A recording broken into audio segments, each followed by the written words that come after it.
আসসালামু আলাইকুম। আজ আমি দেখাবো কি করে লাউ গাছে ফলন বাড়ানো যায়। লাউ গাছ যখন ৫-৭টা পাতা দিবে তখন আপনারা নিচ থেকে ৫-৬টা পাতা কেটে ফেলবেন। এরপর ডগা থেকে কেটে নেবেন। যদিও আমার এই গাছটা একটু বেশি বড় হয়ে গিয়েছিল, এটা আরেকটু ছোট তখন এটা করতে হবে। তাহলে প্রত্যেকটা পাতার গোড়া থেকে কুশি বের হবে। সেখান থেকে যখন ডগায় পরিণত হবে গাছটা ভারী হবে, আর তখনই এটা থেকে ফলন অনেক ভালো আসবে।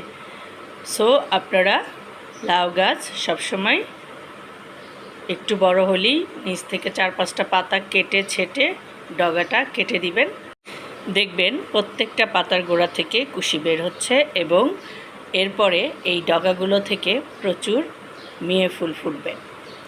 তো আপনারা এই পদ্ধতিতে যদি লাউ চাষ করেন তাহলে অনেক অনেক বেশি ফলন পাবেন। ধন্যবাদ সবাইকে, ভালো থাকবেন। বেশি বেশি গাছ লাগান, পরিবেশ রক্ষা করুন।